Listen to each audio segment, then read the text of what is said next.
building, respect the culture, and respect what it stands for. And that's what you can reiterate at home. They have a lot of responsibility. This is not the junior high. This is not a school in Michigan if you're moving in from Michigan. This is one of the most unique high schools you'll ever walk through. Diversity is our number one thing that we're proud of. You walk into the Commons with 850 teenagers, everybody is mixed up. Everybody is accepted. Our special needs students are some of the most popular kids in the building. And it's pretty unique. And you should be very proud as parents when they come home and they start talking about different things that are happening in the building. And then opportunity. Like Mrs. Sanders said, there's more opportunities in this building than any other high school in the state of Ohio. If your student wants to learn guitar, we have guitar 1, 2, and 3. Who has that? We have lifeguarding. We have piano 1, 2, and 3. We have engineering, robotics, you name it. We have 27 AP classes. No matter what you want to do, that's what we have here. Other opportunities. When we talk about students that may struggle a little bit, we have free after-school tutoring in our media center, library, hub, whatever you want to call it. So if your student is struggling in any way, they have free resources after school. During the school day, our administrative team got together and said, how can we help students during the school day? In education jargon, it's called RTI, Response to Intervention. Every math teacher, when they have a bell off, they're in their room waiting for students to come and see them. So if your student's struggling in math, every period there'll be a math teacher that they can go to and ask questions and get help. We have that in English.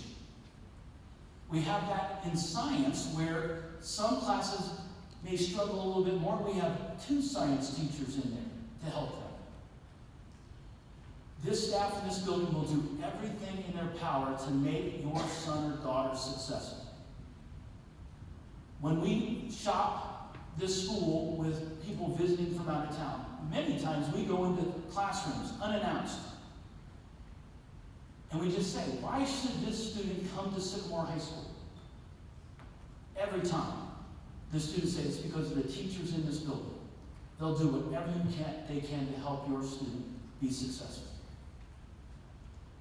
But it's a two-way street. There's 1,685 students that attend this high school.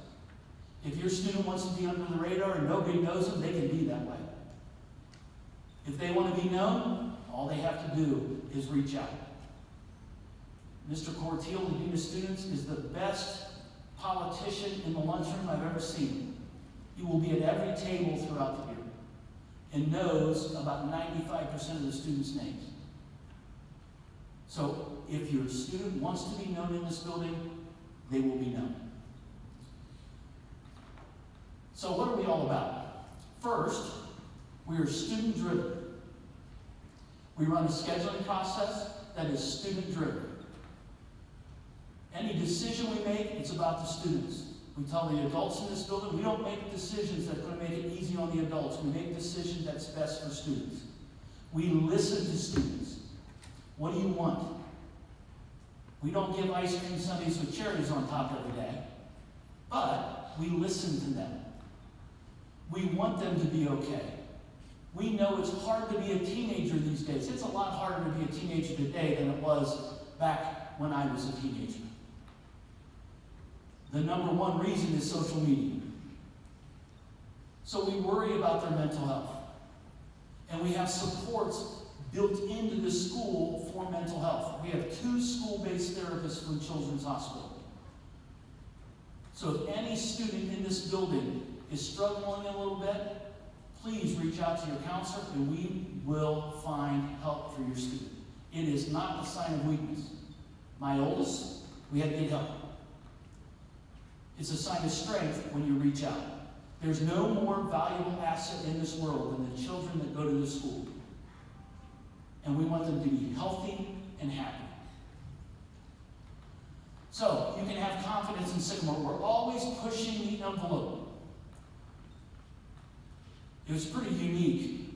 I was talking to a parent at scheduled pickup, and his daughter is going to Bowling Green University next year, but they were visiting the campus. And they were telling him about all the innovative programs they have at Bowling Green. And his daughter said, well, we do that at Sycamore. We do that at my high school. We do that at my high school. They said, yeah, but we have this independent learning thing. And she said, well, we do that at my high school.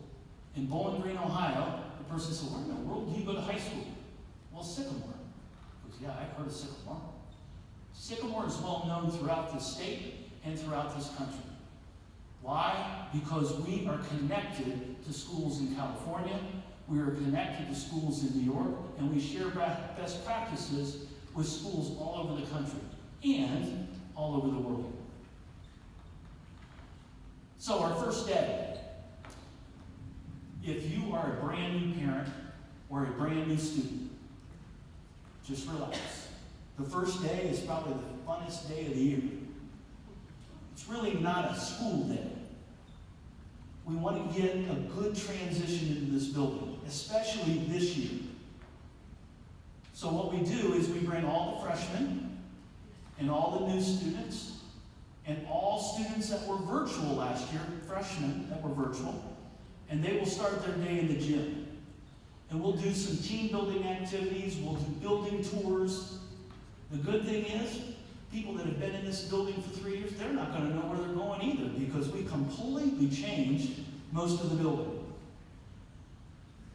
So we do all those things, then we eat lunch, and then students will go to their classes for about 10 minutes to meet their teacher, find out where their class is, so that way the real first day of school, they're not lost roaming the building going, where in the world am I at, with 1,685 students.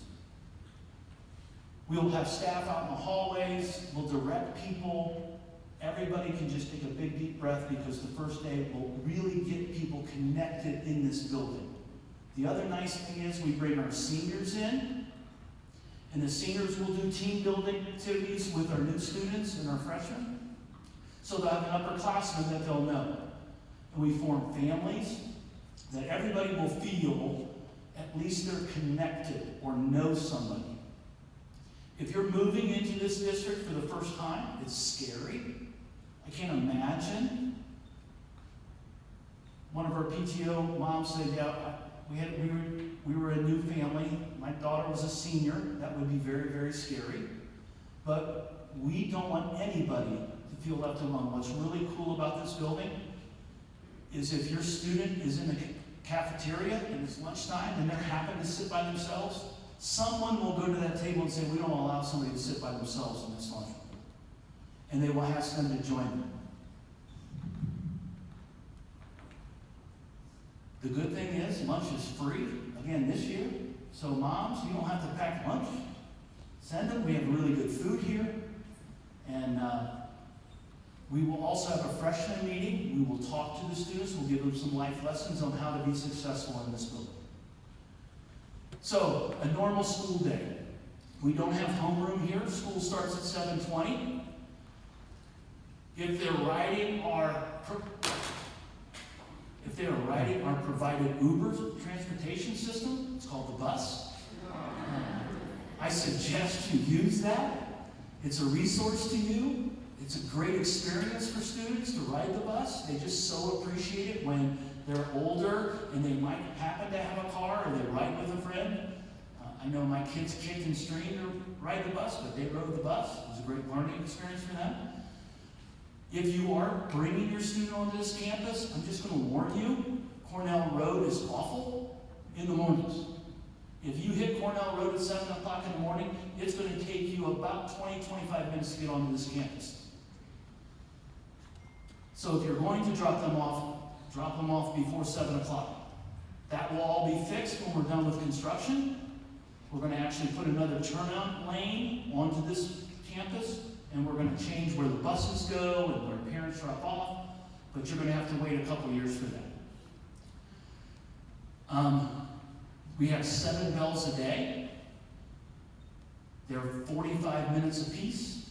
School's out at 2:08. We have to do 2:08, a couple reasons. One, normal years it's 2:20. It's 2:08 this year and last year because of construction at other buildings. Also because of some road construction. The bridge on Weller Road's closed, so we have to give time for buses to get everybody to where they need to be. Lunch, probably the most important question every student has. When am I going to go to lunch? And am I going to be able to go with my friends? We send students to lunch by grade level.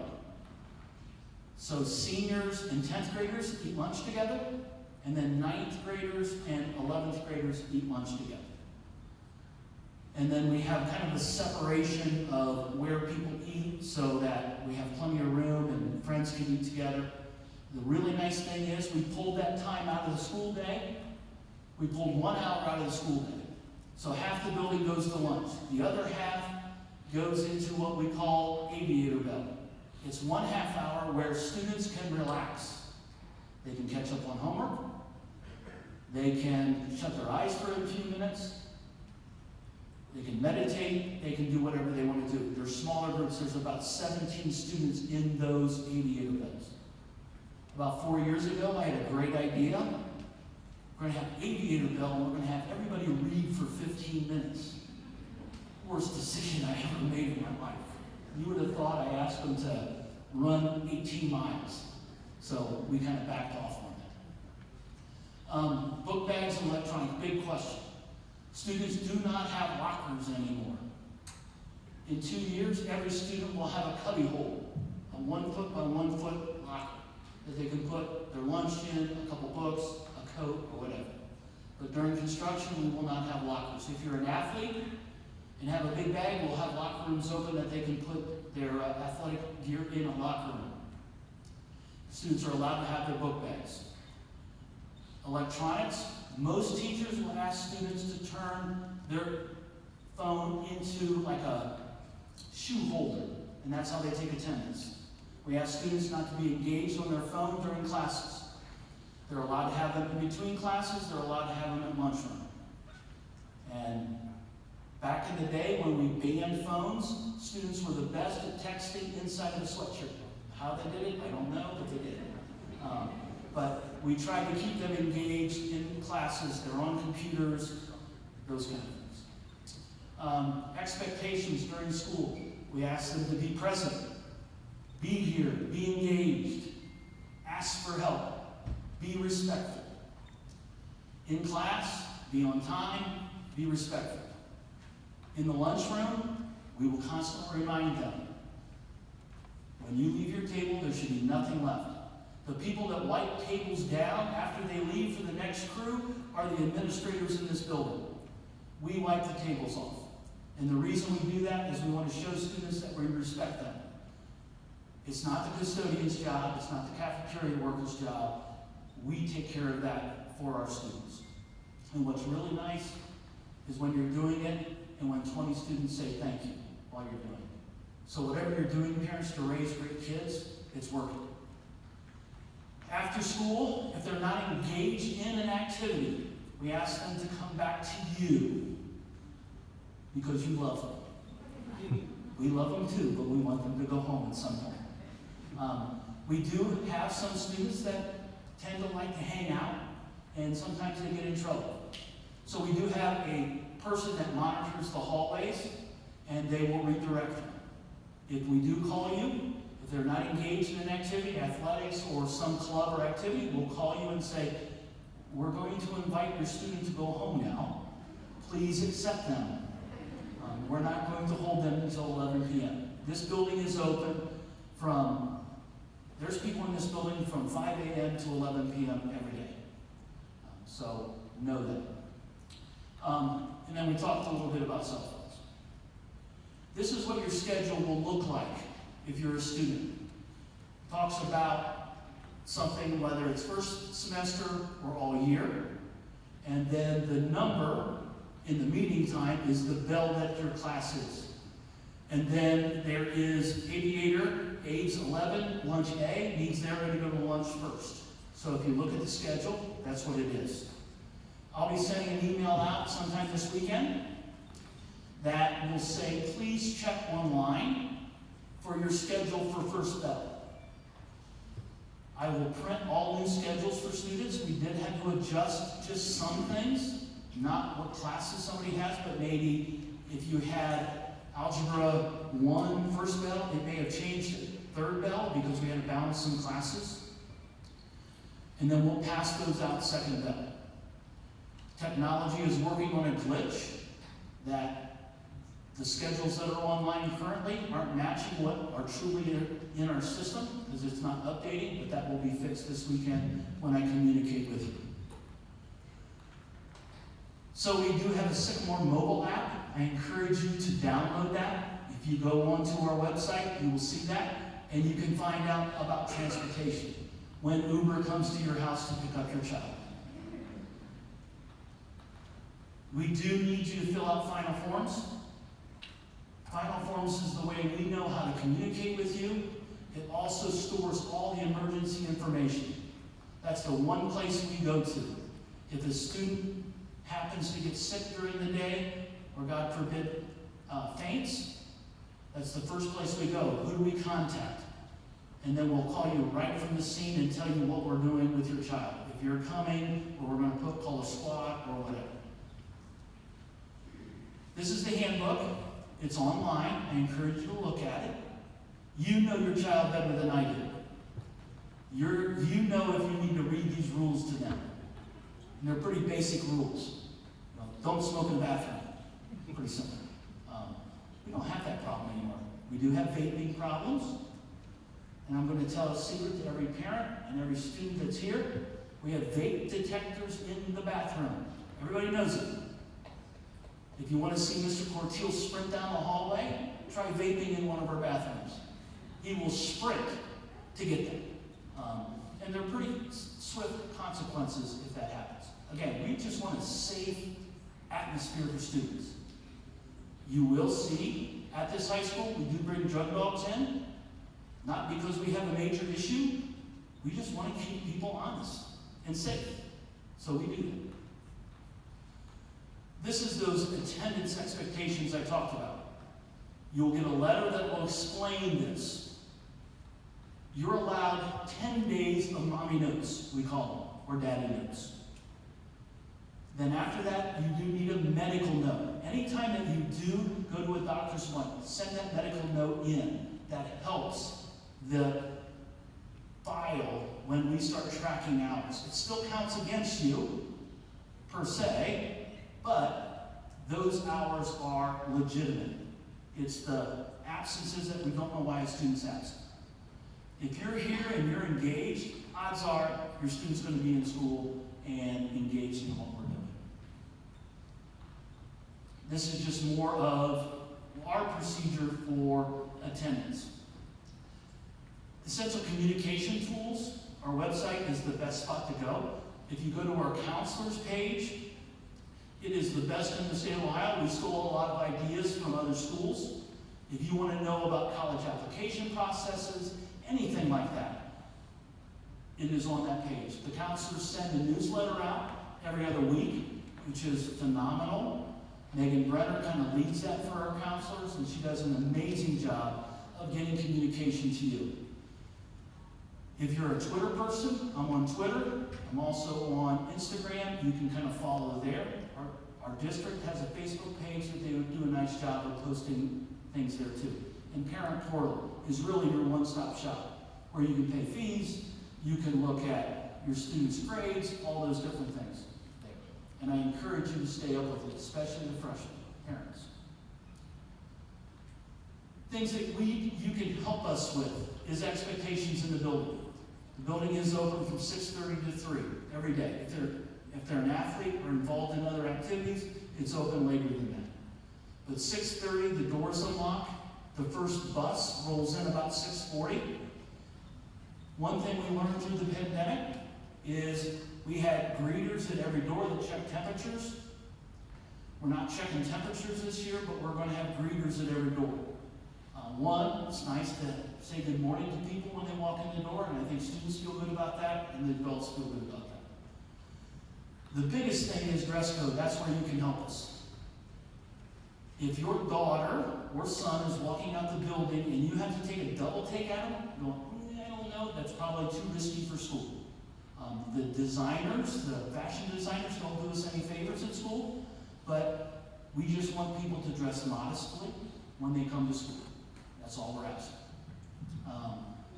And then, once again, students are always welcome here. We just want to make sure that everybody's behaving and that are safe. This is a big campus.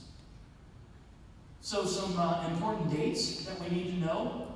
Labor Day, we don't have school. It's a great day for students. They get a 3-day weekend. We will have on September 9th a welcome video and meet the teacher night. So one thing in the pandemic, we did a virtual open house, which was great, so parents can watch that at any time and know what's going on in all the classes. So we're just going to have a meet the teacher night where parents can come in, you will follow your student schedule, and you just meet the teacher to know a little bit about them and what small things you can expect in that class. But the big things in that class will be in the video open house. Homecoming is October the 2nd. We're still planning that. We don't know what it's going to look like. It kind of depends on what the date it is. We're communicating with other GMC schools.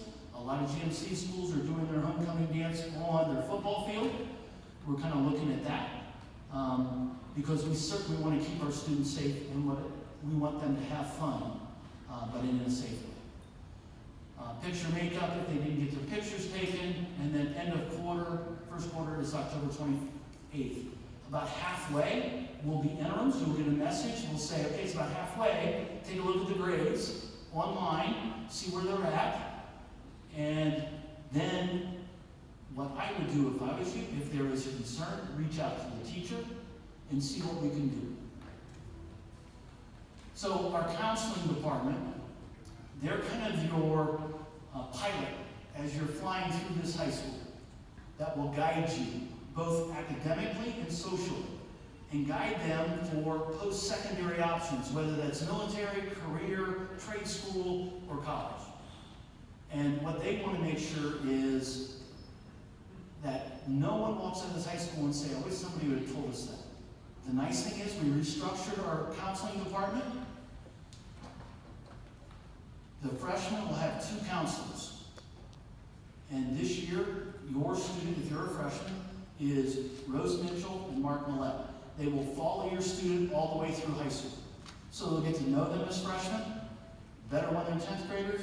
So when they're in 11th and 12th grade, when they're applying to colleges or doing whatever, they'll know them. And they can guide them through that process. It's a really good cycle program for our counselors. And this is the whole department. Our department chair is Mr. Sweeney. He's actually part of the 10th grade team. But he can also help you. If for some reason you're struggling with your counselor, he's your go-to person to seek out some advice. And really, they're academic advisors, college advisors, and counselors. They're busy because they have a lot of different things that they have to work on. And they will call you, they will talk to you. The other nice thing about things that we learned through the pandemic, parents don't always have to come into the building for a meeting. So they can do a Google Meet or a Zoom meeting with you really quick if you need some advice on academic achievement. Or, you know what, my student's not coming out of the bedroom ever. Those kind of things. And they can help you with that. Again, they want to make sure that you never say, I wish somebody would have told me that. We want to make sure that we keep our eye on the big picture. And the big picture is a healthy, happy student. And we'll talk a lot about that to students. Students may think we're corny. When we get in front of them, we will tell them that we love them. And they don't believe it until usually when they're a senior. And then they can feel it. The people in this building got into education for a reason, and that is to help students. I'm a rerun here at Sycamore. I taught here. I was an assistant principal here. Then I left for 8 years. And then they invited me to come back to be the lead principal. and this will be my 8th year back. I love this place. And the reason I love it is because of the people that are sitting in this room and the students that walk the halls of this building. You will hear your student, Mr. Mater, he's really mean. Well, number one, I am the lead principal, so sometimes I have to make tough decisions. And when there's discipline, it usually falls with the assistant principals, the dean of students, and then I'm the final say. So know that. It's just like when parents come to us and they say, my mom and dad are so mean. Well, we don't necessarily believe them because we know that they come from caring, nurturing homes. So I ask you to think the same thing when they come home to you and say, they're just mean. We're not. We just hold people accountable. So how do students be successful in this building? One, stay up with their work. We talk to teachers all the time about homework. We want to make sure that it's a good balance. If your student is doing 4 or 5 hours of homework a night, that's way too much. We need to change something. They always say it's about 10 minutes of grade level. I even think that's too much. If your student is spending more than an hour and a half of homework, we're not doing our jobs here in this building. So talk to us. The biggest thing you can do is find a spot for them that is quiet and away from their bedroom to do their homework, especially if they have a computer in their bedroom. Have them sit down, have a normal time for them to do it, let them have a break. If they have a study hall, we have people that can help them with some study skills and organizational skills. What else you can do to really be helpful is get in hold of the teacher. We are here for you, to help you, guide your students through this high school. This high school is not easy. Students come in from other schools and say, oh my gosh, the academic rigor in this building is exponentially different than any other high school. But we have teachers that will help you through that academic rigor. And we can guide you through that. The biggest thing is takeaways from tonight. One, your students are in good hands. You can take a big deep breath. If I could see a sign of hands, if you had another student go through this building, raise your hand. Okay, thank you. If this is your first child going through this building, raise your hand. Okay, those that are raising their hands, you see those other hands, you go to them for advice. We keep improving. We do not do everything right in this building. We will make mistakes. We're human. But when we make a mistake, we'll admit we made a mistake, and we'll try to fix it. We continue to fix things every day in this building. And if we can teach students that, we are going to make productive adults. Teachers will say, you know what, I made a mistake with that. And if the teacher's not willing to admit that they made a mistake, they probably shouldn't be working here. And administrators do the same thing. The good thing is, we'll tell your students this. I hated high school. Hated it. And I see a couple of parents that were students of mine in this school, and they heard this story when I was a teacher. It was one of the reasons I became an educator. I did a military thing, I did business, and I knew I missed something. So our goal in this building is no student hates going to school. School's not a party, it's work, and we want them to gain that appreciation of learning. Because if you can continue to learn, you will be a successful adult. So, I invite you to try to take a walk in this building.